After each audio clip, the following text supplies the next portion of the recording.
What do you call cheese that isn't yours? I don't know. What do you call cheese that's not yours? Nacho cheese. Spring is here. I got so excited I wet my plants. Spring is here. I got so excited I wet my pants. Wait. Wet your pants. No, my plants. No, your pants. How many tickles does it take to make an octopus laugh? I don't know how many. 10 tickles. You're an American when you go to the bathroom, and you're an American when you come out. But do you know what you are while you're in there? No. You're peeing. You're European all the time.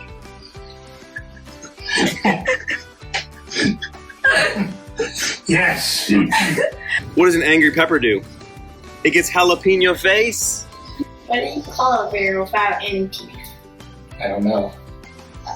A gummy bear? Wait, did I ever say the bear joke? No, try it. Let's see. Oh. Wait, I thought you did. What do you call a bear without any teeth? Gummy bear. Yes. Bravo, Brad. Bravo. Does anyone need an arc? I know a guy. I don't know. I know a guy. Get it, Noah? I know a guy. Oh. All right. When is a door not a door? When it's a jar. What? I don't get it. When it's a jar. Not like a jar, but like when it's just a little bit open. Oh. What do you call a fish with no eye? I have no idea. It's a fish. There's no eye. Help!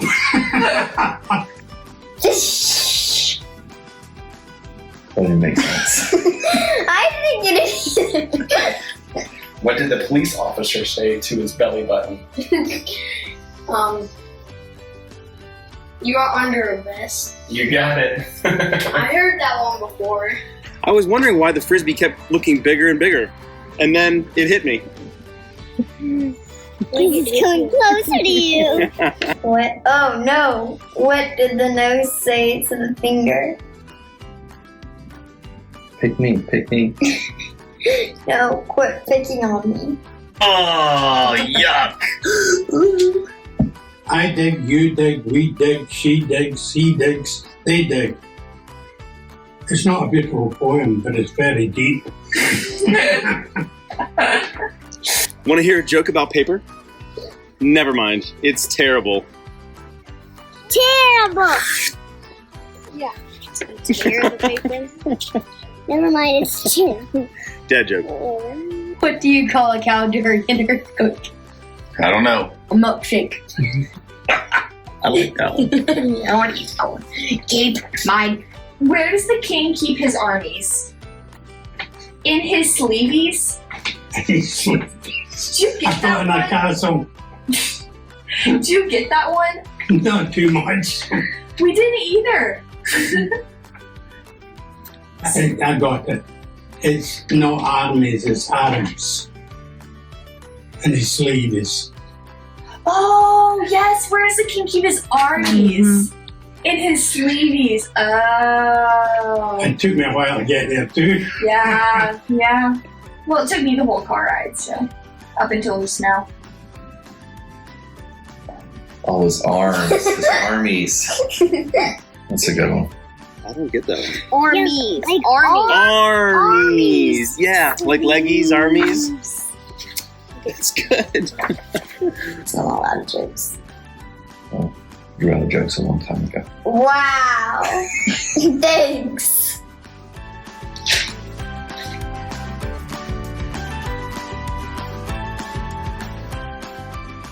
I love my grandpa because he's funny. And sometimes when I practice for Taekwondo, I just go over to his belly and use it as a punching bag. My favorite memory of my grandpa is hearing all the cool stories he has to share. I've loved hearing all about my family and about everything that he's been through throughout his life. One memory in particular is when my whole family was over and everybody else went to the living room to play games while my grandpa and I stayed at the dining room table and talked for a few hours. He told me all about my grandma and how they met, and all about his testimony and how he came to know Christ through a friend taking him to church. It was so cool to learn from everything that he had to say, and I'll never forget the lessons that he's taught me. Why do you love your dad? I love my dad because because one, he's a part of my family. Two, he's just really nice to me. Yeah. All right, what do you appreciate about your dad? I like that we go to the candy store a lot. He works, he loves, and he protects us. If there's a tornado, he's going to bring us into the bathroom. What do you love most about your dad? That he tucks us in at night. Yeah, and he hugs us and kisses us goodnight and jumps on the trampoline with us. What do you appreciate the most about Daddy? That he gives me food. He gives me food, and he takes care of us and make sure we don't and make sure we don't and he disciplines us. Yeah. Oh, that's good. You appreciate that. You like my bad dad jokes? Yes. Bad dad? What does that mean? Like goofy jokes. Oh. That you don't laugh at. What is your favorite memory with Daddy? Fishing when I was like 3 years old with him. I fell off the boat. When we went to the beach. And he digged a big hole and he put me in it.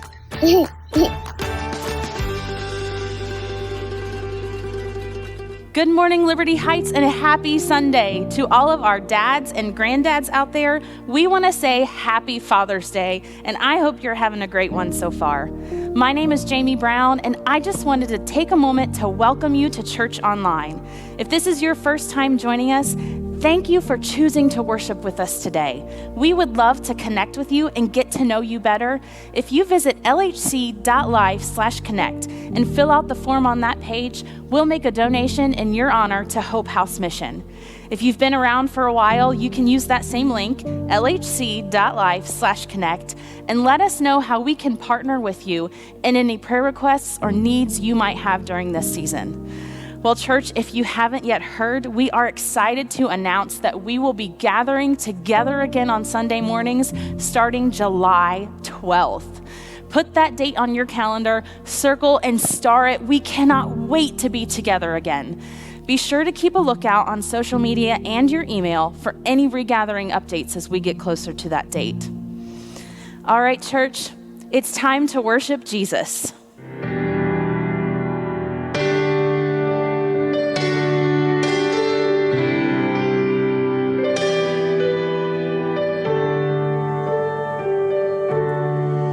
You give life, you are love, you bring light to the darkness, you give hope, you restore every heart that is broken. Great are you, Lord, sing it's your breath. It's your breath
will shout your praise. Our hearts will cry. These bones will sing, oh great are you, Lord. Sing it again. All of the earth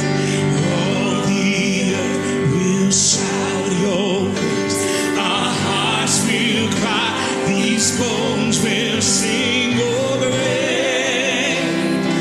are you, Lord. One more time. Oh, and all of the earth, yeah, all the earth will shout your praise. Our hearts will cry. These bones will sing, oh great are you, Lord. It's your breath in our lungs, so we pour out our praise. We pour out our praise. It's your breath in our lungs, so we pour out our praise to you. One more time. It's your breath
Church family, I'm going to tell you something you are never going to believe.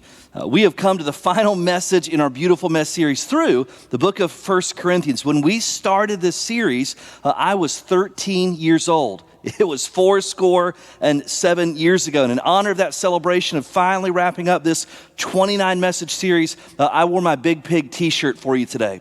Actually, I forgot we were recording today to preach, and so I wore it and had no idea, so hopefully it's not a distraction for you when you're looking at the Big Pig the whole time I'm preaching. And by the way, the Big Pig is the shirt, not me. I just want to acknowledge that. But let me invite you to turn one more time to the book of 1 Corinthians chapter 16.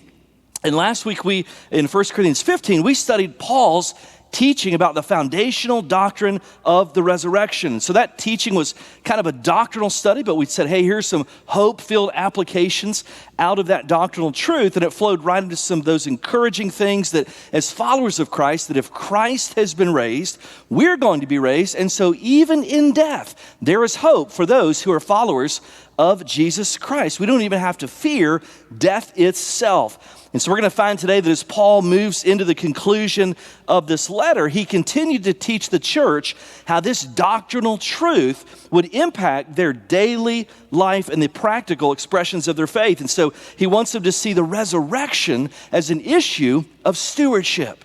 He's saying, hey, Christ has been raised. And as a result of that, one day you'll be raised. And so because those eternal truths are powerful, you should live your life on this side of eternity in a very intentional way. And so he begins to teach them about the issue of stewardship. Now, many times when we think of the word stewardship, we think of the word money and why that's an aspect of stewardship. The word stewardship biblically just means a manager. And so he talks to them about the stewardship of money in verses 1 through 4. He talks about the stewardship of opportunity in verses 5 through 9. And then lastly, he talks about the stewardship of people in verse 10 all the way down through the end of his letter. And so let's look together. We're just going to read verses 1 through 9 here this morning in a message entitled Management Matters. 1 Corinthians chapter 16, beginning in verse 1 says, "Now concerning the collection for the saints, as I have given orders to the churches of Galatia, so you must do also. On the first day of the week, let each one of you lay something aside, storing up as he may prosper, that there be no collections when I come. And when I come, whomever you approve by your letters, I will send to bear your gift to Jerusalem. But it is fitting that I go also, they will go with me." Verse 5, "Now I will come to you when I pass through Macedonia, for I'm passing through Macedonia. And it may be that I will remain or even spend the winter with you, that you may send me on my journey wherever I go. For I do not wish to see you now on the way, but I hope to stay a while with you if the Lord permits. But I will tarry in Ephesus until Pentecost. For a great and effective door has opened to me, and there are many adversaries." One of the things that Paul is writing here, and one of the most important ministries Paul had on his missionary journeys that he's addressing, is this idea of a relief offering for the poor believers in Jerusalem. He had hoped to achieve this offering for several reasons. First, he felt that the Gentile converts owed to the Jews the return of the spiritual blessing. He said, hey, you've been blessed by these Jewish believers, and so in turn, let's be an encouragement or a blessing to them. And then second, at the Jerusalem conference or council many years ago, and that's recorded in Acts chapter 15, if you want to look that up, Paul had agreed there that he would remember the poor. And so he was keeping with his pledge that he made in Galatians chapter 2. And so yes, Paul preached the gospel and addressed their spiritual needs, but Paul also tried to assist those who had physical and material needs. Now, why was there such a great need in the Jerusalem church? What was going on in the life of that church where Paul had to make a commitment for a special offering and then had to go back and make sure he honored that? Well, here's the reality. Many of the believers had been visiting Jerusalem at Pentecost when they heard the gospel preached and were saved. And because they weren't from that region, they were just visiting there as a part of that pilgrimage, they were strangers in that land. They were without employment. And so the church would have had to take care of them, not just spiritually, but meeting their practical needs as well. We learned in Acts chapter 2, because of that unique dynamic, the church had shared with each other openly and gladly, even though they had limited resources. Now, there had also been a famine that had affected that region, according to Acts chapter 11, and the relief center at that time couldn't have lasted too long. And so let me just pause for just a second and point something out in light of that context, in light of why he wants to take up this offering for these impoverished Jewish converts there. And this is a repeated theme all throughout Scripture. There is no denying that the repeated pattern of the early church was leveraging resources to care for those who were at the margins of society. There's no denying that the early church wanted the people that no one else wanted. And if we're going to model biblical Christianity, we should be leveraging our resources to do the same thing. Now, contrast that with so much of modern church growth thought that says, hey, go after wealthy people, go after influential people. And if you can win those people, then their influence and their wealth and their resources will cause the gospel to go further, faster. But we see the exact opposite in Scripture, that the true church of Jesus Christ takes an interest in the people that no one else is interested in. And so Paul says, hey, these Jewish converts living in poverty, they have nothing to offer back towards us. But you should leverage your resources towards them. And we see that pattern over and over in Scripture. And so Paul's just leaning in about this issue of stewardship. He says, hey, you got some money, and you got some time, and you got some relationships. And so the question is not, do you have those things? The question is, what are you going to do with a little bit of time and a little bit of money and a little bit of relationships that God has entrusted you with? And so Paul's writing in his final words. Now think about all the things that Paul has addressed here in 1 Corinthians. We've talked about women in church. We've talked about cultural issues. We've talked about speaking in tongues. We've talked about all kinds of things. And yet here's Paul in his final words to this church saying, hey, before I wrap up this communication, here's 3 things that you should steward well in your life. And so he looks at 3 areas and challenges them, and in doing so challenges us to be good steward in 3 years. So I want you to see 3 principles out of this passage. And the first one is simply this, is that money should be invested eternally. The whole occasion for what he's writing here again is this special offering he had promised many years ago, and he was fulfilling this promise. It was very important to him. And so think about that. People had little resources being challenged to give generously to people that had even fewer resources. Now, contrast that type of sacrificial, open-handed living with a sad statistic that the average Christian gives 2.8% of their income towards the Lord's work. And so it's hard to argue that we're living with an eternal perspective when all of our money and our resources are spent on the here and now and all that it can contain and all the experiences that are attached to that. So even though this was a special missionary offering, Paul's instructions give some principles that relate to Christian stewardship that we can draw here out of this text that not only apply to them, but applies to us as well if we're going to be good stewards and invest eternally. And so I want you to see a couple of things out of this passage from verses 1 through 4 as he addresses this offering. And so the first thing he describes is that giving is an act of worship. Every member, according to his writings there, were to come to the Lord's Day preparing to give his share for that week. What's he say in verse 2? On the first day of the week, let each of you lay something aside. He says, so as you come together to lift up the Lord's name in worship, a part of that worship is giving. And so what happens here, often we think of worship in Christian context. We've kind of just reduced it down to singing. And yes, singing is a facet, an important facet of Christian worship, but that's not all that it is. It's not the complete picture. If a person loves to sing but hates to give, they have a stunted view of worship. Likewise, if a person loves to give but hates to sing, kind of sits in church like this when the music's playing. You've heard me say this many times. For a lot of Christians, a great worship song would be, if you're happy and you know it, tell your face, right?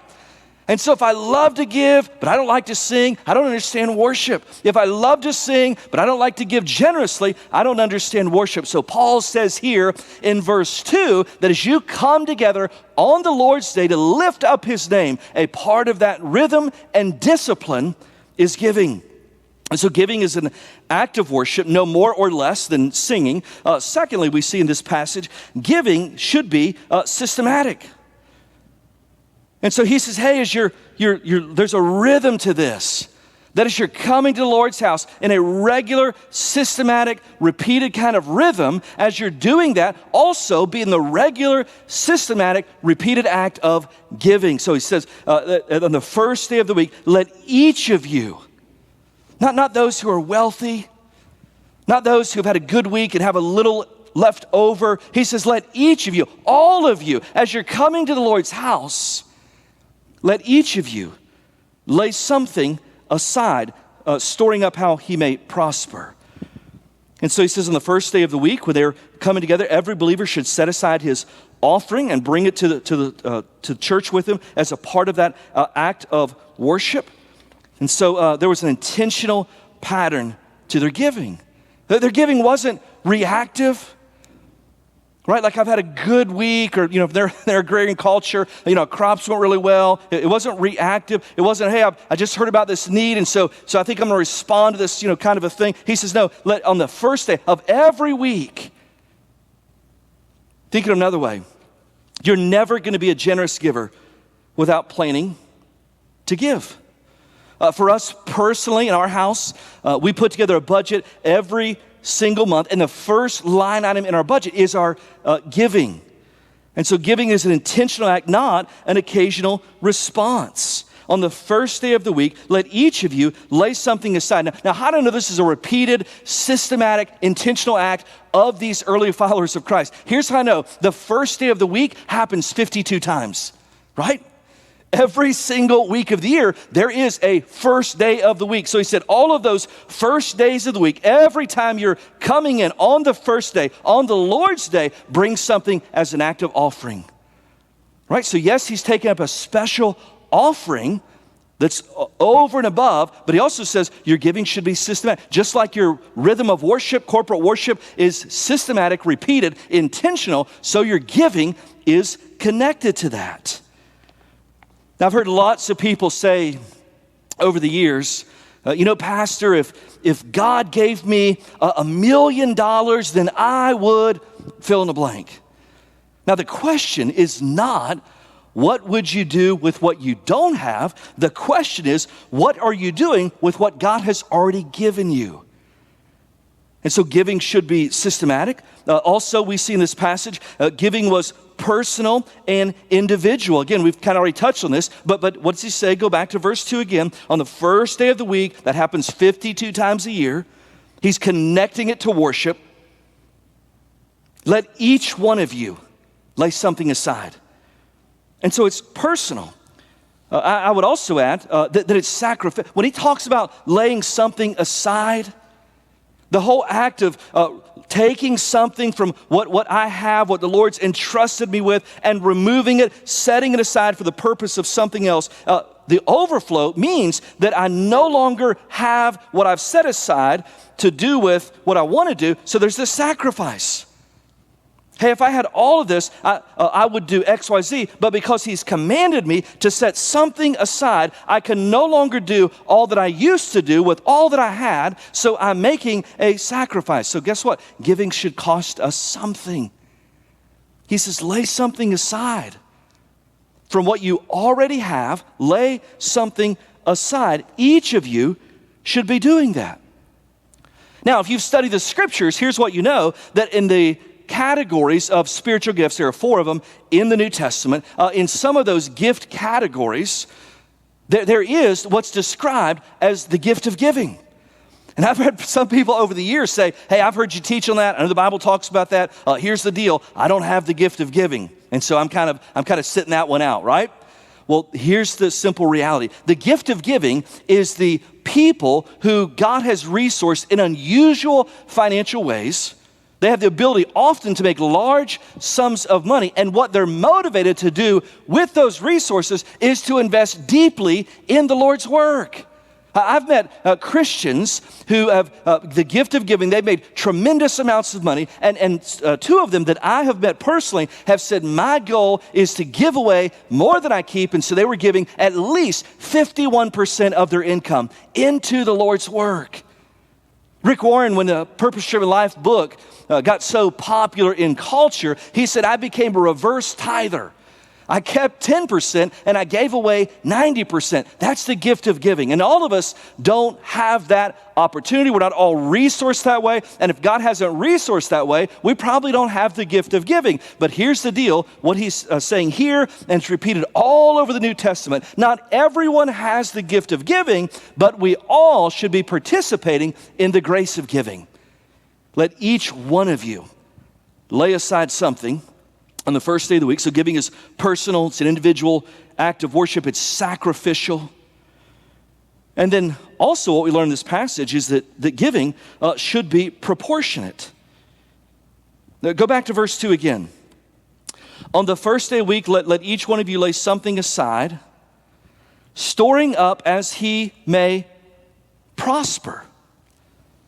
One translation, verse 2 says, in keeping with his income. So here's what he's saying in verse 2. He's saying, hey, if you've been really blessed, if you've really prospered, then God hasn't prospered you so you can raise your standard of living. God, in fact, has prospered you so you can raise your standard of giving. And so here's what he's saying. He's saying, hey, if you've really been prospered, if God has just really blessed you in the area of financial resources, then you should give proportionally to how you've been blessed. And so here's what we all have to reconcile with, me included. If I'm giving very little, what I'm telling God is, from my perspective, you've blessed me very little. So he says, each one of you lays something aside, storing up as he may prosper. Storing up, investing in heaven, storing up treasures in heaven. Well, how? How have you prospered? Now, here's the reality. Most of the time, as a pastor, when I've had conversations about giving, people have asked me all kinds of questions. They've had questions about, what's Old Testament law versus New Testament grace giving. They've asked about, should I give pre-tax or post-tax? What's mine? What's all that good stuff. They've asked me about percentages. Is it 10% or is that the law? Well, the law is 23%. So how do all these kinds of things. Now, when they're asking those questions, here's the reality. There's often a question behind those questions. And the question behind those questions is this: how little can I give and keep God happy? That's what they're at. Do I have to give 10%? Do I have to give, how little can I give and keep God happy? Because, I may get in a bind in life and I don't want God to be angry at me. Let me tell you a better question based on what he's teaching here in verse 2. And this is not the only question that should drive our giving, but it's a good question. And the good question rising right out of verse 2 here is simply this: how blessed have I been? How blessed have I been? When he says in keeping with his income, in some translation, in laying up treasures as he's prospered, the question is not how little do I have to give and keep God happy. The question is, how has God blessed me? Now, can you imagine how that would drive? Can you imagine that no one would be giving 2.8% of their income into the Lord's work if they started their giving with that foundational question: how blessed have I been from the Lord? You say, well, when I look at my checkbook, not as much as I hope, when I look at the car I'm driving, those kinds of things. Listen. When you think about how God has blessed you, don't look at your car, don't look at your checkbook, don't look at your W-2, don't look at your tax return, don't look at that stuff. Look at the cross. Look at the cross, and I've said this many times, I've never understood how a believer looks at the cross and their heart automatically isn't motivated towards generosity. All that we've been given, all that he sacrificed, and in turn, we're asking, how little can I give and keep God happy? And so what he says here, he says, hey, listen, if you've been really blessed, you should probably give more. In keeping with his income, laying up something, storing up as he's prospered. Many times in Christian circles, we're asking, what's the floor of obedience? Do I have to give 10%? What's the floor? You know what we should probably ask in light of what he says here in verse 2? What we should probably ask is, what's the ceiling? What's the ceiling? God, it all belongs to you. And so how much of your money do you want me to keep? Now, the trouble is this, if we're honest, and I've been guilty of this, too many of us, as we earn more, our standard of living just goes right up proportion with our income. And so instead of having more margin to give away to our bills just go up. I remember the testimony of a couple who shared with me that one time, they just said, God began to deal with our hearts about this. We began to get discipled in this area, and we just sat down and decided, this amount here, that this is what we're going to live on, and we can live on this comfortably. And anything above this amount that comes in, we're just going to give away to the Lord's work. And that's exactly what they did. They realized that as God prospers us, it's to raise our standard of giving, not just our standard of living. An open heart cannot maintain a closed hand. And so he says, hey, church at Corinth, I'm wrapping up this communication. And I want you to invest your money in eternity.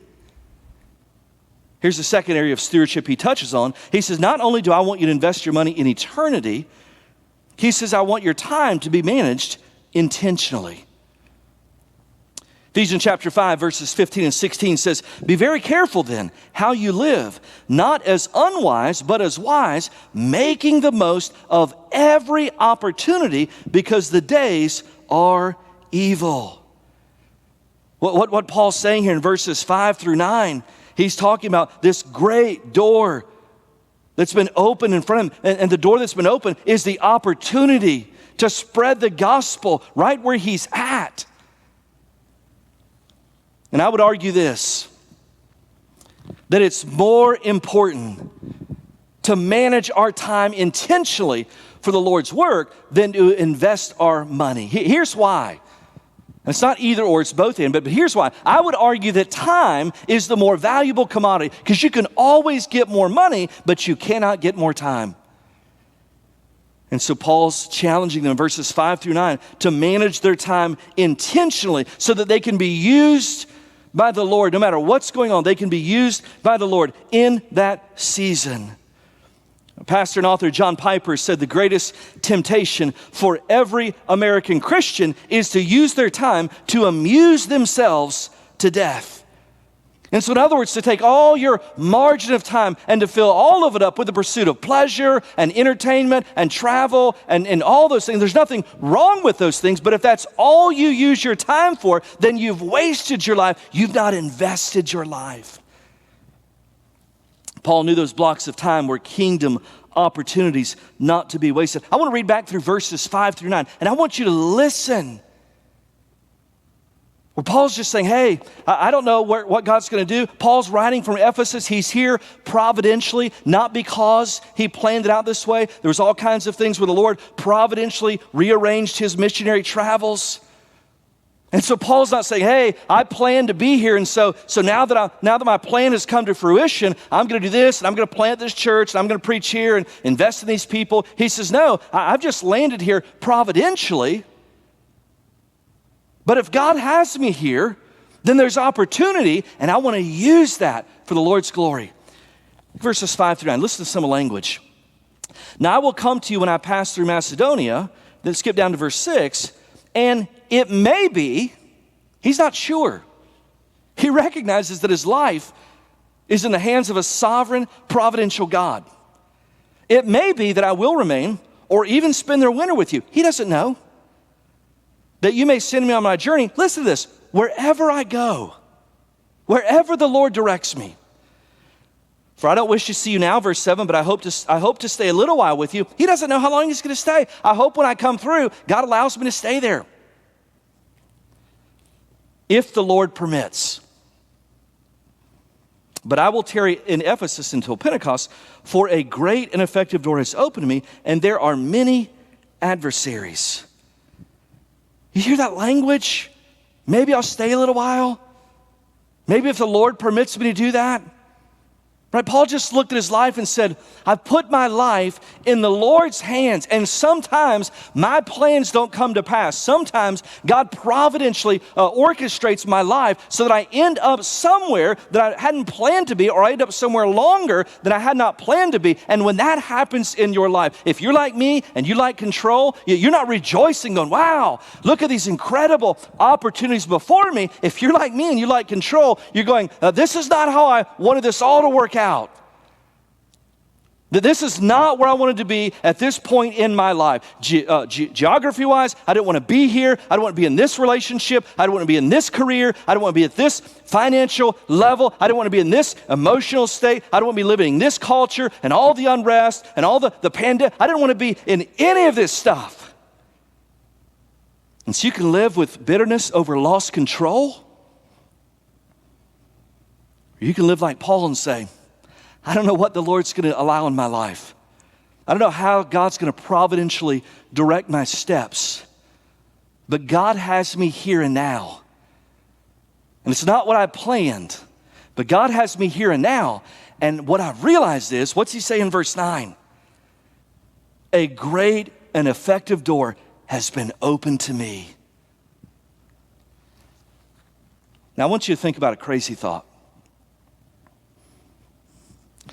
Wherever life finds you right now, as you're watching this, and whatever situation it finds you in, you are there because of God's providence. And if God has providentially orchestrated it, he probably has gospel work for you to do in the midst of it. Many people plan to do something great for God in the future to the point they don't manage or seize the opportunities right in front of them. An ancient Roman proverb said this, while we stop to think, we often miss our opportunities. Go back one chapter, chapter 15, and look at verse 32. And what we learn in verse 32 is when Paul's writing this in Ephesus, he's in danger. Verse 32, he says, I affirm by the boasting in you, which I have in Christ Jesus, O Lord, I die daily. That's verse 31. Verse 32, if in the manner of men I have fought with beasts at Ephesus, what advantage is it to me? If the dead do not rise, let us eat and drink, for tomorrow we die. Here's what he's saying. As we're here in Ephesus, there have been times my life has been on the line. But if Christ has been raised, one day I'll be raised, and so what does death matter? He's saying, here we are in the midst of this dangerous situation. It hasn't played out how I've planned it all to play out. I have such little control, but I'm using it for the glory of God. I'm using it. I'm managing this time because in every pocket of time, even the ones that are unplanned and unwelcome and not enjoyable, in every pocket of time, there's kingdom opportunities. Can I just tell you now, like if you've not watched the news, number one, good for you. But number two, instead of seeing obstacles and opposition all around us, you know what it actually is? From God's perspective, opportunities. Obstacles are opportunities to put God's glory on display in a tangible way. That's not even on my notes. That's free. I think the pig gave me that. We look around and we see a culture where there's all these obstacles. We're reminded of that on a regular basis. You know what they are? You can look at it and say, hey, here's the thing in culture that clearly it looks like opposition. Guess what it is? It's an opportunity to represent Christ well in a difficult situation. So I'm not asking you if you like where you are in life. I'm not asking you if you like what's going on around you and the everyday life that you see, both locally, globally, nationally, all of it. I'm not asking you. What I'm asking you is, in light of God has providentially allowed you to be alive at this moment in time, how are you seizing those opportunities for God's glory? You see, there's a lot of chatter on Facebook about what people would do, should do, and could do. I'll let you a little secret. Your social media doesn't make a difference in anyone else's life. Also free, not in my notes.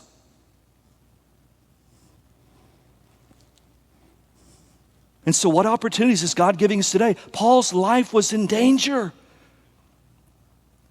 Paul had no idea where he was going next. And so for those of you thinking, well, I've got to get my life figured out before I can really be used of the Lord, let me let you a little secret. If that's your plan, it'll never happen. And so the good news is, all this opposition around us is an opportunity for you to represent Christ well in a culture that's often devoid of a good gospel witness. And so Paul says, manage your money eternally. Manage your time intentionally. Look around you. These aren't obstacles, these are opportunities. And far worse than not managing your money is not managing your opportunities. And not living with a missional mindset. And here's the third thing. Paul said, you want to steward your money? You want to steward your time? Here's the third thing he says in this passage, is relationships are to be invested in deeply. We should invest our money in eternity. We should manage our time intentionally. We should invest in relationships deeply. You know what I hope you've learned throughout all this pandemic and not being able to gather together in the normal rhythms that we're used to? You know what I hope you've learned is relationships are important. Like you're watching this live, not live, actually recorded. I've already said that.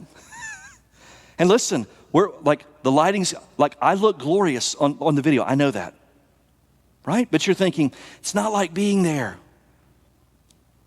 right? Like nobody's getting spit on in the front row right now, unfortunately. But more than missing being in this room, what you should miss are the people that fill this room up every single week. You see, I hope you don't miss the church building. I hope you miss the church that gathers in this building. Relationships are to be invested in deeply. Often at the close of Paul's letter, and this is no exception here, Paul begins to rattle off people who were a part of his life and his ministry. And so Paul was not only a soul winner, he was a friend maker. And many of his friends found their ways into dedicated service for the Lord. One writer said this, he said, money and opportunities are important, but they are useless without people. Did you get that? Money and opportunities are important, but they're useless without people. Jesus didn't give his disciples money. But he did invest 3 years training them for service so they could seize the opportunities that would present themselves after he ascended. Paul begins to rattle off this list of people that he invested in. And for the sake of time, I'll just give you, let's look through the text here, beginning in verses 10 and 11. He talks about Timothy. Timothy, along with Titus, was one of Paul's special assistants, usually sent to the most difficult places. Timothy had been brought up in a godly home, but it was Paul who had led him to Christ. Paul referred to him as my own son in the faith. He talks about Apollos in verses 12 through 14. Apollos was an eloquent Jew who was brought into the full understanding of the gospel by Priscilla and Aquila, according to Acts chapter 18. We'll get to them in just a minute. He had ministered with great power at Corinth, so much so that he actually built up a little fan club there at Corinth to the point where Paul had to address that. He talks about Apollos, or Stephanas and his household in verses 15 through 18. These were the first people to be won to Christ in Achaia, and Paul baptized them himself, according to 1 Corinthians chapter 1. They became important workers in the Lord's service. He talks about Aquila and Priscilla in verses 19 and 20. This was a husband and wife team whose lives and ministries intersected and intertwined with Paul's, and Paul met them at Corinth. And this godly couple had been expelled from Rome because Aquila was a Jew. That was only part of God's providence to get them to Corinth so that they could be used for Paul's service. Again, God providentially orchestrating somebody's circumstances for his glory. And this couple's mentioned over and over. Their name is used in the New Testament 6 times. By the way, side note, in 4 of those instances, Priscilla's name was mentioned first, which was uncommon in that culture to mention a woman's name first. So she must have been an incredible, godly woman and remarkable leader. So don't let anyone ever say you that women are not valuable in the Lord's work. And so Paul just keeps rattling off these people. Listen, Priscilla and Aquila were so capable that Paul left them to oversee the entire ministry while he returned to Antioch. And so here's what Paul did. Paul took whatever time, whatever resource he had, and he invested it in people. Let me give you another word for what Paul was doing. Discipleship. Paul was making disciples. Paul said, I'm going to take whatever little time I have, whatever little money I have, and I'm going to pour it into people, and everything that Christ has taught me, I'm going to pour into them. I'm going to invest in these people, and I'm going to walk away and let them invest in other people, and then I'm going to go somewhere else, and whatever time, whatever money I have, I'm going to win these people to Christ. I'm going to invest in them. And Paul just began to make disciples all over the world. And so here's the question we all have to wrestle with. Who are you actively discipling? And let me add this little caveat. God has given you a mission field bigger than your own children. Because you know what the easy answer is for Christians? Well, my kids, I'm discipling my kids. Listen, your mission field is certainly not less than your kids. But read the New Testament, it's way bigger than just your kids. And God has given you a mission field bigger than your own children. And so who are you discipling? Who is it that you're taking the little bit of time you have, a little bit of money you have, and all that you've learned from following Christ, and you're intentionally pouring your life into, investing in other people for the sake of disciple making, just like this list of people Paul rattled off at the end of his letter. The great missionary C.T. Studd said this, only one life will soon be passed. Only what's done for Christ will last. Only one life, it'll soon be passed. Only what's done for Christ will last. And so you've got 2 choices with your life. You can waste it, spend it on things that will not last. Or you can invest it in something that does. And so you can take the little bit of time you have and a little bit of money you have and the relationships God's entrusted you with, and you can invest in eternity with just those 3 things. And if you're serious about doing that, you'll realize that management matters. And so here's the challenge for all of us. Are we living intentional lives for the sole purpose of eternal impact? Or are we just living, trying to connect good time to good time? Spending all of our time, all of our money, wasting all of our opportunities that were right in front of us. I'm going to challenge you, church, in a positive, not a shame, guilt-filled way. In a positive way, live your life for eternity. Invest your time, invest your money, and invest in people, all for God's glory. Would you pray with me? God, we're grateful that you would trust us to be stewards or managers over anything. God, this incredible global vision of making disciples that Jesus gave his church. God, we're humbled that we would play any part in your kingdom agenda. That God, you allow us the privilege of being involved in your work. And so, Lord, in light of that, would we just take an honest look at our money and say, how can I use that to advance the gospel? Would you allow us, especially in this season, Lord, to look around us and say, how can I use this time, this moment in time, to spread the gospel? And God, would you help us look around us at people and ask a simple question? How can I invest in that person with the hope of the gospel? And God, we trust you with whatever results we have and whatever victory we have. It's not because of our skill or our intellect or our charisma or our efforts or anything we've done. God, whatever spiritual progress we make, it's solely because of your grace and Christ at work in us. And so we are humble and we are dependent on Jesus and Jesus alone for the work you've called us to. And it's in his name we pray. Amen. Thank you so much for that message, Pastor Brad, and the reminder that as followers of Jesus, we are called to give our time and treasure to the body of Christ. If you joined us this morning and you don't yet know Jesus, but maybe you're ready to take that next step, or if you have questions and would just like to have a conversation, we would love to partner with you on that journey. If you fill out the form at lhc.life/connect, one of our pastors will reach out to you shortly. If you would like to worship through giving during this season, you can do so online. Just go to lhc.life/give. A quick reminder, we won't have our Sunday evening Bible study tonight because it is Father's Day. We want you to enjoy the day with your families. We'll be back next Sunday, June 18th. Just don't forget to register at lhc.life/register. As always, church, we encourage you to use those discussion questions to continue the conversation with your family from today's message.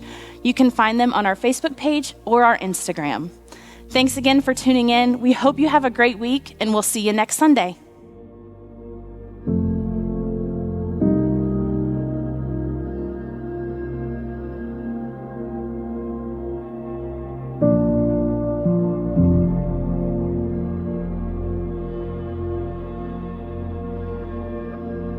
Thank you.